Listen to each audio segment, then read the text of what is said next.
Movie शुरू होती है चाइना से, जहाँ पर कई सालों से पहले गॉड और इविल में बहुत अद्भुत लड़ाई की गई थी। अब पूरा देश सिविल वॉर से टूट चुका था। सारे देश एक दूसरे से सत्ता हासिल करने के लिए लड़ रहे थे, लेकिन इनमें से चाइना का एक राजा खुद को सम्राट बनाने की खूब इच्छा रखता था। बाकी राज्यों ने उसे हराने की बहुत कोशिश की, पर सम्राट को कोई हरा नहीं सका। वो धीरे धीरे एक एक राज्य को हराता गया और देखते ही देखते उसने पूरी चाइना को अपनी मुट्ठी में कर लिया। लेकिन वक्त किसी के लिए भी नहीं रुकता। सम्राट अब बूढ़ा होने लगा था और अब वो अपने आखिरी दुश्मन मौत को खत्म कर कर अमर होना चाहता था। उसे एक दिन एक विच के बारे में पता चलता है कि जो अमर होती है और वो अमर होने का राज भी जानती है। सम्राट अपने जनरल को विच से मिलने के लिए भेज देता है, मगर विच बहुत ज्यादा खूबसूरत थी। जनरल को विच पहली ही नजर में पसंद आ जाती है और विच भी अब जनरल को बहुत हद तक चाहने लगी थी। जब सम्राट से विच मिलती है तो सम्राट विच को देखकर बहुत ज्यादा हैरान रह जाता है, क्योंकि विच बिल्कुल वैसी नहीं थी जैसे सम्राट ने सोचा था। वो बहुत ज्यादा खूबसूरत थी। सम्राट भी उसकी चाहत रखने लगा था, मगर विच को उसके जनरल से प्यार था। हालांकि ये बात सम्राट को नहीं पता, पर ये बात ज्यादा दिन तक नहीं छुप पाती, क्योंकि एक दिन जनरल और विच को वो इंटीमेट होता हुआ देख लेता है। सम्राट को इस बात से बहुत ज्यादा गुस्सा आता है और जब सम्राट के पास वो विच आकर बोलती है कि आपके जनरल से मैं शादी करना चाहती हूँ, तब सम्राट उसे कहता है कि तुम शादी कर सकती हो, पर पहले तुम मुझे अमर करना। विच इस बात के लिए राजी हो जाती है और वह संस्कृत में कुछ लाइंस पढ़ती है और उन लाइंस की वजह से सम्राट को अपने अंदर शक्ति की अनुभूति होती है और सम्राट विच को बाहर ले जाता है, जहाँ पर विच देखती है कि सम्राट ने जनरल को यानी कि विच के प्रेमी को बंदी बना लिया है। उसके चारों तरफ बहुत ही खूंखार जानवर थे और सम्राट अपने लोगों से जनरल को मारने के लिए कह देते हैं और उसे मार दिया जाता है। साथ ही साथ में वो विच को भी एक चाकू से मार देता है और अगले ही पल में सम्राट के सारे सैनिक और सम्राट की आंखों में आंसू बहने लगते हैं और सम्राट अपनी पूरी सेना के साथ पत्थर में तब्दील हो जाता है और एक ही जगह पर जम जाता है और विच वहां से चली जाती है। असल में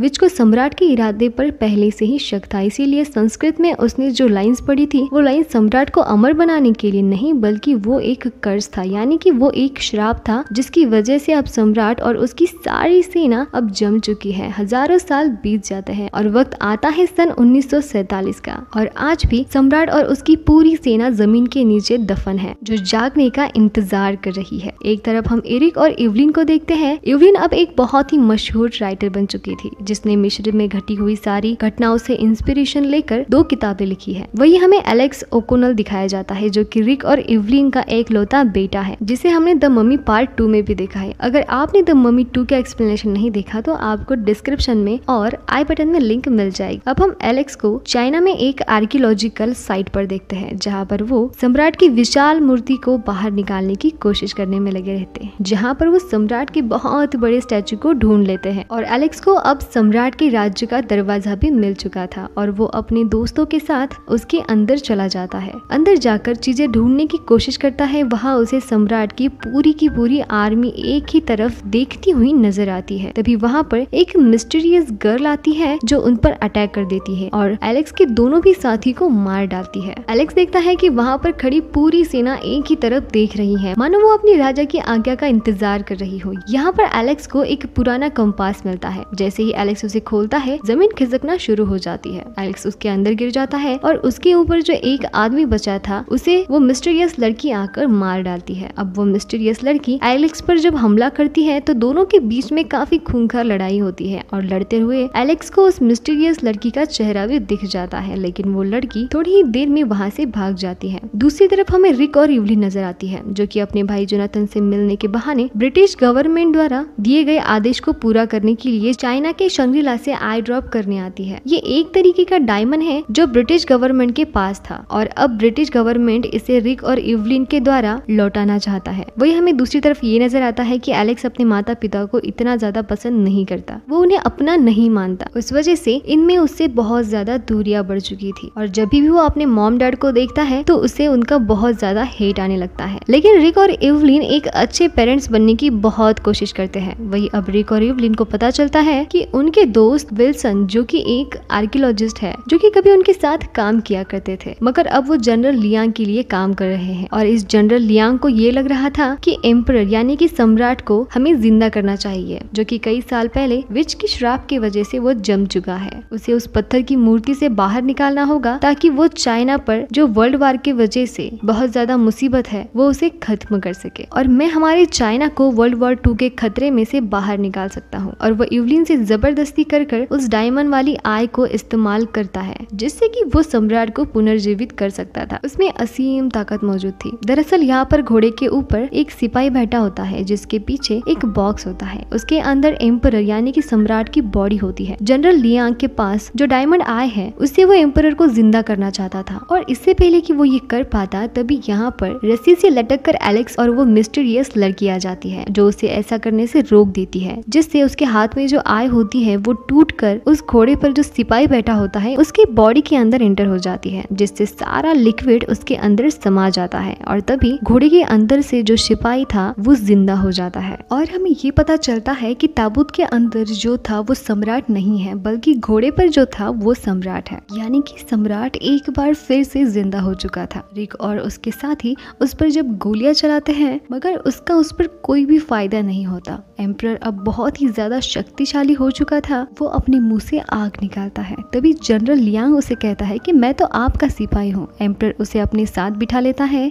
और जब एम्परर यहाँ से निकल रहा था तभी एलेक्स और वो मिस्टीरियस लड़की घोड़ा गाड़ी को रोकने की कोशिश करती है कि वही लड़की है जिसने एलेक्स के दोनों भी दोस्तों को उस दिन मार डाला था। उस लड़की का नाम लिन होता है, पर अब लिन और एलेक्स दोस्त नहीं है। वो दोनों एक दूसरे को जानते हैं और साथ ही साथ में एलेक्स और लिन एक दूसरे को पसंद भी करते हैं। हालांकि ये दोनों किसी तरह से एम्परर तक पहुंचना चाहते हैं, पर उसकी घोड़ा गाड़ी में जो जनरल बैठा था वो उस गाड़ी के उस पार्ट को अलग कर देता है जिसमें लिन और एलेक्स बैठे थे। इस तरह से वो कामयाबी से यहाँ से निकल जाते हैं। अभी लिन एलेक्स की माँ को यानी कि इवलिन को एक खंजर दिखाती है और कहती है कि जब तक हम एम्परर के दिल में इस खंजर को गाड़ नहीं देंगे तब तक वो नहीं मारा जाएगा। यहाँ पर हमें ये पता चलता है कि लिन उसी विच की बेटी है जिसने कई हजार साल पहले इसी एम्परर को पत्थर बनाने का श्राप दिया था। लिन यहाँ पर सबको बताती है कि हिमालय के ऊपर एक गोल्डन टावर है। अगर उसके ऊपर डायमंड आए जो कि अभी जनरल लियांग के पास है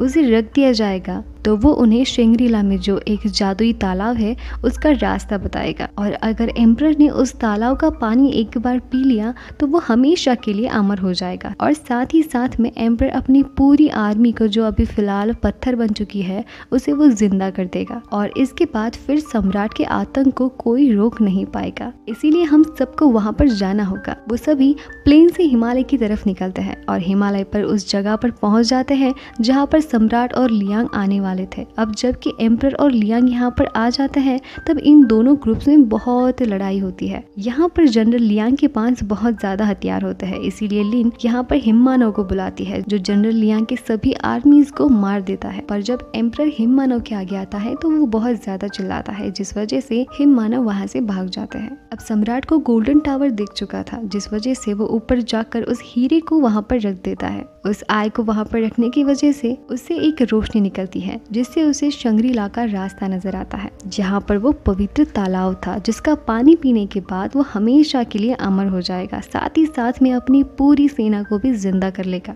एलेक्स उसे रोकना चाहता है इसीलिए एक डायनामाइट को उसकी तरफ फेंक देता है जहाँ पर बहुत बड़ा बर्फ का पत्थर है ताकि बहुत सारी बर्फ एक साथ नीचे आए और उस बर्फ में वो एम्परर बह जाए। पर इससे पहले कि वो डायनामाइट वहाँ पर फेंक देता उस पर सम्राट ही हमला कर देता है और उसे रोकने के लिए उस पर एक तलवार फेंकता है। रिक अपने बेटे को बचाने के लिए उसे धक्का देता है जिससे अब तलवार उसे लग जाती है। हालांकि उसने डायनामाइट को फेंक दिया था जिससे एक बहुत ही बड़ा ब्लास्ट हो जाता है और उसके ऊपर से बहुत सारी बर्फ यहाँ पर आने लगती है। मगर तभी यहाँ पर हिममानव आ जाता है। वो इनमें से बहुत सारे लोगों को बचाते हैं और अब रिक बहुत बुरी तरह से जख्मी हो चुका था। वो अपनी जिंदगी के आखिरी सांसें ले रहा था, इसीलिए हिममानव की मदद से उसे शेंग्रीला में लिया जाता है जहाँ पर एक गुफा होती है जहाँ पर लिन की मॉम विच रहती थी। उस सम्राट को श्राप दिया था, उसकी पूरी सेना को मिट्टी में बदल दिया था। तभी वो विच रिक को उस पवित्र तालाब के पानी से पूरी तरह से ठीक कर देती है। एलेक्स लिन की मॉम से पूछता है कि आपका इन सब से क्या वास्ता है।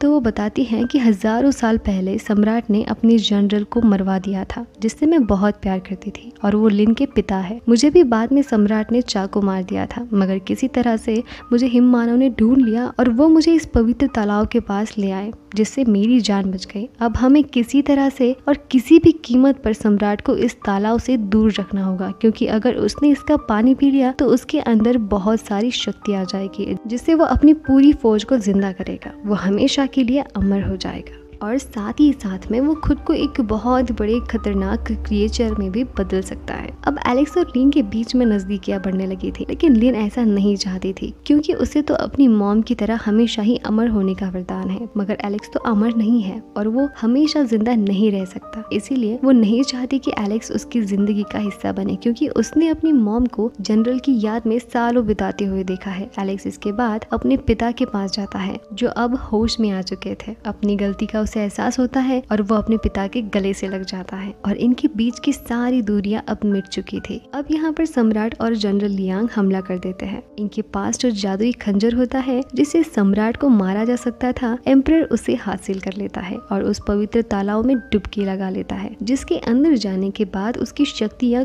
कई गुना ज्यादा बढ़ जाती है और अगले ही पल में उस तालाब के अंदर से एम्परर एक बदलते रूप में नजर आता है और उसके बदलते रूप में वो एक 3 मुंह वाले ड्रैगन में बाहर आ जाता है। ये कोई और नहीं बल्कि एम्परर ही था और ये उसका बदला हुआ रूप था जिसका सामना अब कोई नहीं कर सकता था। वो लिन को अपने साथ उठाकर ले जाता है। लिन की मॉम किसी भी कीमत पर अपनी बेटी को बचाना चाहती थी। रिक कहता है कि हम जल्द ही उस जगह पर हेलीकॉप्टर से पहुंच सकते हैं जहां पर वो अपनी आर्मी को जिंदा करना चाहता है, लेकिन विच को पता था कि अब उसका मुकाबला करना इतना भी इजी नहीं होगा। इसीलिए लिन की मॉम कहती है कि मेरे पास एक प्लान है। एम्परर ने अपने दुश्मनों को मारकर ग्रेट वॉल ऑफ चाइना के अंदर दफना दिया था और उसकी आत्माओं को बद्दुआ दी थी कि वो इस वॉल की हिफाजत करेंगे। मैं जनरल को जगा कर एक आर्मी बनाऊंगी और इसके लिए उसे अपनी और अपनी बेटी की जो इमॉर्टिलिटी है यानी कि अमर होने की जो शक्ति है उसे गंवानी होगी और उसके पास अब कोई भी रास्ता नहीं था। वो आत्माओं का आह्वान करती है और तभी ग्रेट वॉल ऑफ चाइना के आसपास जो धरती थी वो फटने लगती है,